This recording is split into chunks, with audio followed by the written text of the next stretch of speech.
Nina Langston is your typical American teenage girl. She has a good group of friends. She has a B+ average in school and plays on her high school basketball team. All of this is why it really startled her parents when she attempted suicide at age 16. Nina was admitted into a rehabilitation facility, and she couldn't pinpoint exactly what her cause of her depression was. She found it challenging to describe what was causing it. But Nina received her first cell phone at age 10 and consequently spent countless hours in her room texting late at night and scrolling past all the smiling faces. So my proposition tonight is that smartphones are harmful to teenagers. One, because smartphones usage has a negative impact on teens' sleeping patterns. Two, smartphones use is adversely affecting teens' mental health. And three, teens can develop a smartphone addiction. So the first point that it has a negative impact on teens' sleeping patterns is that teens are just not getting enough sleep. The National Sleep Foundation recommends at least 9 hours of sleep a night, and the same survey they did in 2006 found that only 20% get those 9 hours, and nearly half of them sleep less than 8. Dr. Myra Perez is a specialist in sleep disorders, and she's also a pediatric pulmonologist, and she tells us that it used to be before technology that when the sun went down, people went to sleep. But now teenagers have those phones in their bedrooms, and so it's a constant distraction that's keeping them up late at night.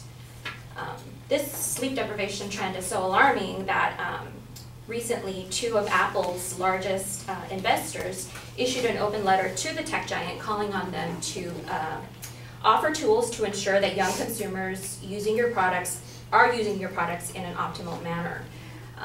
Dr. Perez goes back and tells us that phone-addicted teens get less sleep overall. Another issue is that vibrating and ringing messages disrupt sleep. Dr. Gabriel Omanaye of the DuPont Hospital for Children says that missing out on sleep increases young people's risk for depression, problems with thinking and attention, and waking. So those pinging and vibrating noises that they hear throughout the night because of their friends also texting throughout the night leaves them in a hypervigilant state where they are just expecting that ping, expecting that vibration. Therefore, they are not able to enter into a deep sleep, and they're not refreshed for the next morning. My second point is that it adversely affects teens' mental health, primarily because of increased depression rates. A nationwide survey conducted by the Department of Health and Human Services between 2010 and 2016 found that the number of adolescents who experienced at least one major depressive episode leaped by 60%. So you could say, there's a lot of things that could cause that leap, but in a peer-reviewed study that will appear later this year in the Journal of Clinical Psychological Science, Professor Jean Twenge shows us that after 2010, teens who spent more time on their devices were more likely to report mental health issues than those who didn't. More than any other factor, youth smartphone ownership lines up directly with the rise in teen suicide and depression rates. So that leads me to the increased suicide rates. The professors at Harvard and San Diego State, where Jean Twenge works out of, found that teens who spend 3 hours on their devices have a 30% more likely increased risk of suicide. Teens that spend 5 hours have a 71% more increased risk of suicide. And among the kids who reported using the 5 hours, 48% of them had at least one suicide-related outcome. So Jean Twenge, the psychologist at San Diego State, analyzed the data from 7 million teenagers and adults across the US during her studies, and she found that teens in particular are now 70% more likely to have trouble sleeping and twice as likely to see a professional for mental health services. So my third point is that teens can develop smartphone addiction. Teens experience addiction symptoms from the smartphone usage. San Diego State University researchers found that the average teen receives their first phone at age 10 and spends over 4.5 hours a day on it, and that's excluding texting and talking. So you still have to add that into it. 3/4 of the teens admit to checking their phones every hour, and half of them describe themselves as addicted. Frances Jensen is the chair of neurology at the University of Pennsylvania's Perelman School of Medicine, and she's also the author of The Teenage Brain. And she tells us that in order to understand how device use may be affecting a young person's mental health, it's important to recognize the complex changes occurring in adolescents' still developing brains. For one thing, that the brain is still incredibly plastic and able to adapt. That is, physically change to the response in the uptick of the neurochemicals called dopamine. That drives their compulsive device use and promotes feelings of distraction, fatigue, irritability, and when the kids are separated from their phones. And as a mother of a 14-year-old and an 11-year-old, I can say that yes, for sure, they get irritable. Scientific American Mind magazine tells us that evolution gives us incentives to chase after that dopamine kick because life-sustaining activities like eating and sex trigger that dopamine release, and so does the digital stimulation. And that leads to compulsive texting habits because of that predilection.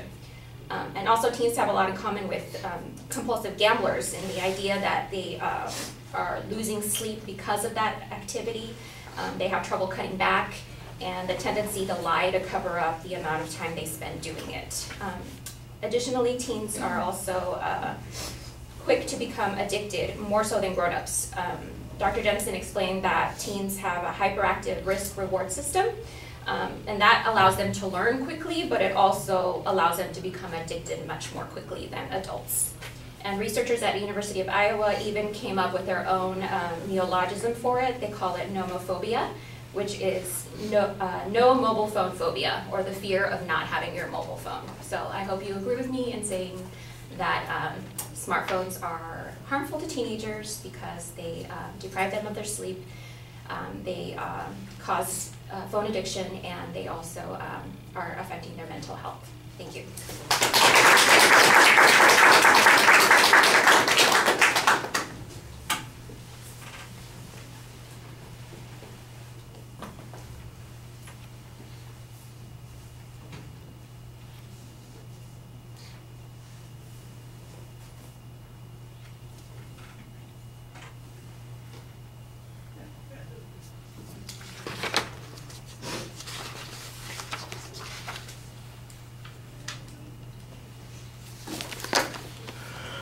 All right, Anna, everything was really solid. The propositions clearly identified. I like the engaging story that you have at the beginning of the speech. That's a good example. I like the fact that you used a couple of personal examples later on as well. That also gives a little bit more ethos and indirectly some emotional appeal to the argument. And although we're focusing on the rational there, I think excluding the notion that these things matter to people is a little artificial. The contents are nicely previewed. I think you could do a little bit more establishing that this is a widespread trend. The statistics that you present are good about individual components. If you had something that was more general in nature about these trends, especially something that you have at the beginning of the speech, then I think going to the individual components will make the most sense.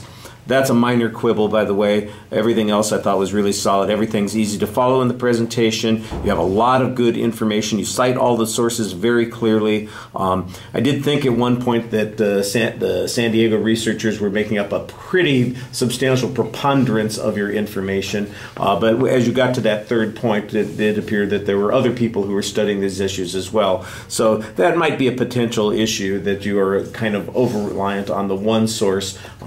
A little bit more diversity on that particular point wouldn't hurt, but like I said, you qualified all of the experts pretty consistently. You did a good job trying to explain one of the research processes. Also, I thought that worked reasonably well, and you do a very nice job speaking to us. I think that you come across very effectively. It's a little bit over time, so you want to be careful about that, and that's grace periods are made for that. All right, thank you.